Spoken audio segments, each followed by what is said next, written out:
আমি জলডোকাও নই, বেলে গোড়াও নেই, জাত গোখরো। আমরা বলি তুমি জাত গোখরো হলে আমরা ঘরের কোনা লঙ্কা পোড়া চালাতে জানি বাবা। মানুষ পেলে এদের যত জ্বালা, মানুষ কেন ফ্রি রেশনের চাল পাবে আর কেন পাবে না? আরে বাবা, ভালো হাত পাকিয়ে ফেলেছিস তো, আয় তোকে বিরোধী দলের নেতা করে পুরস্কৃত করলাম। যাক, বলছে লক্ষ্মীর ভান্ডার নাকি ভিক্ষা, বলে মানুষ নাকি ভিখারি।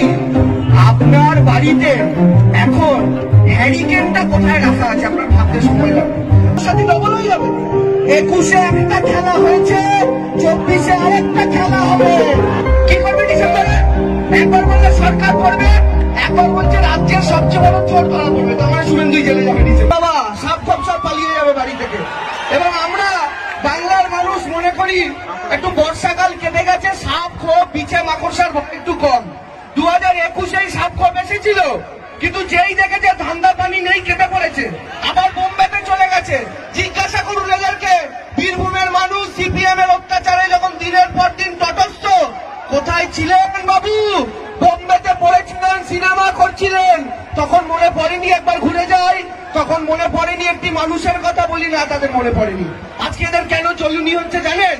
কারণ দিদি লক্ষ্মীর ভান্ডার করছেন, দিদি রাস্তাটা ভালো করছেন, দিদি ফ্রি রেশনের চাল দিচ্ছেন, বাচ্চা ছেলে মেয়েটাকে স্কুলে যাওয়ার জন্য সাইকেল দিচ্ছেন, জুতো দিচ্ছেন, মোজা দিচ্ছেন, এদের জ্বলুনি। মিঠুন চক্রবর্তী এসে কি বলেছে মায়েরা? বলেছে দিদি লক্ষ্মীর ভান্ডারে 1000 টাকা দিচ্ছে সিএসটি মায়েদের, আমি 2000 দেব। কত বড় মিথ্যা কথা শুনুন। বিজেপি 20টার ওপর রাজ্যে ক্ষমতায়, ওদের জিজ্ঞাসা করুন একটা রাজ্য দেখাও যেখানে লক্ষ্মীর ভান্ডার করেছো, বলতে পারবে না। তা তুমি অন্য রাজ্যে লক্ষ্মীর ভান্ডার করনি, বাংলায় এসে বড় বড় কথা কেন বলছো? কারণ দিদি দিচ্ছে বললো। আর এরা দিদি দিচ্ছে বলে টিভিতে কি বলছে মায়েরা দাদারা? বলছে লক্ষ্মীর ভান্ডার নাকি ভিক্ষা, বলে মানুষ নাকি ভিখারি। মমতা ব্যানার্জি ভিক্ষা দিচ্ছেন, এদেরকে বলবেন বাবু তোমরা নেতা মন্ত্রীরা গাড়ি নিয়ে এদিক ওদিক ঘুরবে, তোমাদের নেতা নরেন্দ্র মোদী 8000 কোটির প্লেনে করে ঘুরবে, আর সাধারণ মানুষ যদি 500 টাকা 1000 টাকা পায় জ্বলুনি হয় না? তা আমরা বলি তোরা দেখবি আর জ্বলবি, লুচির মতো ফুলবি, আর সেই লুচি দিয়ে আমরা আলুর দম খাবো, কাঁচা লঙ্কা চিবি। মানুষ পেলে এদের যত জ্বালা, মানুষ কেন ফ্রি রেশনের চাল পাবে আর কেন পাবে না? কেন পাবে না? আরেকটা নেতা হয়েছে যে শুভেন্দু অধিকারী, যেখানে যাচ্ছে ডিসেম্বরে হেঁচকি তুলে মরছে। কি করবে ডিসেম্বরে? একবার বললে সরকার পড়বে, একবার বলছে রাজ্যের সবচেয়ে বড় চোর ধরা পড়বে, তো আমার শুভেন্দুই জেলে যাবে ডিসেম্বরে, এটা মোটামুটি বোঝা যাচ্ছে। রাজ্যের সবচেয়ে বড় চোর তো। আরে মমতা ব্যানার্জি লালন পালন করে বড় করলো, মায়ের পেটে ছুরি মেরে চলে গেল। কিন্তু মায়েরা কি জানেন তো, কুসন্তান যদি বা হয় কুমাতা কদাপি নয়।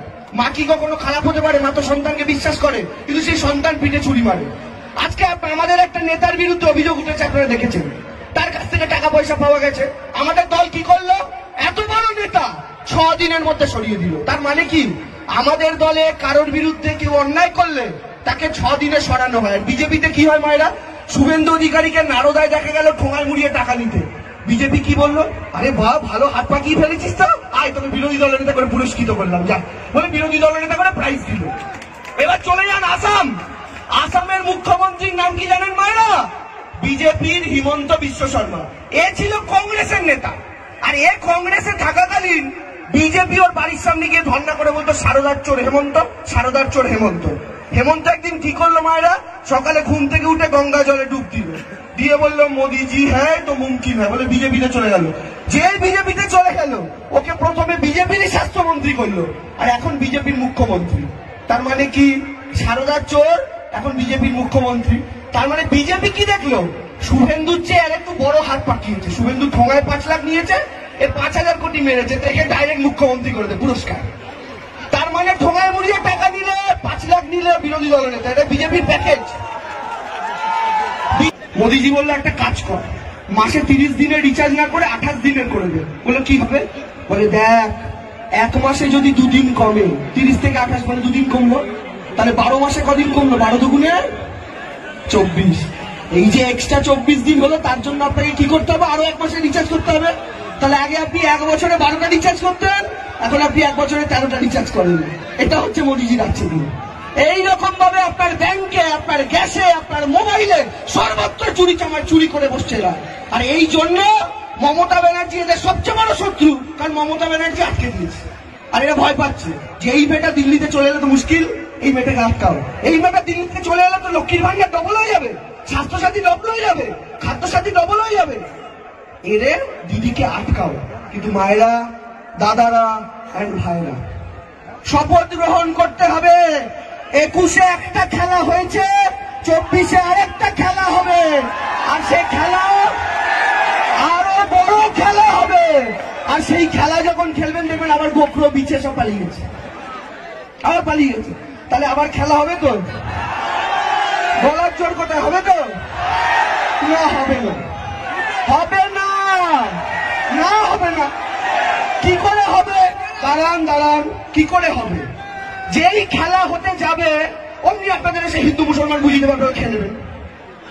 দাঁড়ান, এদিকে মায়েরা বসে আছেন, এদিকে দাদারা বসে আছেন, তাই তো? আমাদের মাঝখানে কিছু লোক দাঁড়িয়ে আছে। আমি যদি এখন মায়েদের মাঝখানে আমার 4জন ছেলেকে ঢুকিয়ে দিই, 4জন ছেলে গিয়ে ধরুন বললো, মায়েরা জানেন ওই দিকের দাদারা আপনাদের নামে খুব গালাগাল করছে, আর এদিক থেকে 4জন দিদিকে ওখানে ঢুকিয়ে দিয়ে বললাম যে ওদের গিয়ে বলুন মায়েরা আপনাদের নামে খুব গালাগাল করছে। আপনারা কি করবেন? আমার বক্তৃতা শোনা ছেড়ে দিয়ে ঝগড়া শুরু করবেন দাদারা মায়েরা।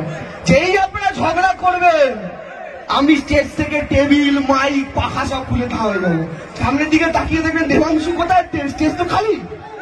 তার মানে কি, যতক্ষণ আপনি সোজা তাকাচ্ছেন অসুবিধা নেই, কিন্তু আপনাকে হিন্দু মুসলমানে ঝগড়ায় বাঁধিয়ে দিয়ে এরা দেশটা ফাঁকা করে দিচ্ছে, গ্যাসটা ফাঁকা করে দিচ্ছে, তেলটা ফাঁকা করে দিচ্ছে। এর বিরুদ্ধে আমাদের লড়াই। তাহলে হিন্দু মুসলমানের ভাগে পড়বেন না তো? এত আসতে কেন এটা? পড়বেন না তো? পড়বেন না তো? তাহলে এবার খেলা হবে তো? আবার খেলা হবে তো? আবার খেলা হবে তো? ক্রিকেটে দেখবেন আগে ব্যাট হয় পরে বল হয়। আমরা ব্যাট করে ফেলেছি, 215 নট আউট। এবার বল করতে হবে। বিজেপির 18টা উইকেট, আপনাদের হাতে বল আছে, কিন্তু 2টো উইকেট। একটা আসানসোলের উইকেট কাহনা পেয়ারে এমনি পড়ে গেছে, আরেকটা ব্যারাকপুরের উইকেট এমনি পড়ে গেছে। তাহলে আর 16টা উইকেট আছে। খেলা খুব সহজ। আপনাদের সুবিধা হচ্ছে বীরভূমে উইকেট নেই, বীরভূমে শুধু ম্যাচ বেচানোর খেলা। তো 16টা উইকেট খেলতে হবে, তারপরে ভালো করে খেলতে হবে। আর সেই খেলা হওয়ার পরই আমরা বলতে পারবো এবার খেলা শেষ হলো। তাহলে গলার জোরে 2 হাত তুলে খেলা হবে কি? 24-এ লিখবো, তারপরে আমি 21-টা কদিন বলবো। 2 হাত তুলে যে নেত্রী আমাদের জন্য খেটে খেটে মরছেন, তার জন্য, তার অপমানের বিরুদ্ধে গলার জোরে 2 হাত তুলে বলবেন মমতা ব্যানার্জি। গলার জোর আরো চাই। শুধু কলকাতা গেলে হবে না, এখন তো বোম্বেও যেতে হবে, গুজরাটে যেতে হবে। মমতা ব্যানার্জি, মমতা ব্যানার্জি।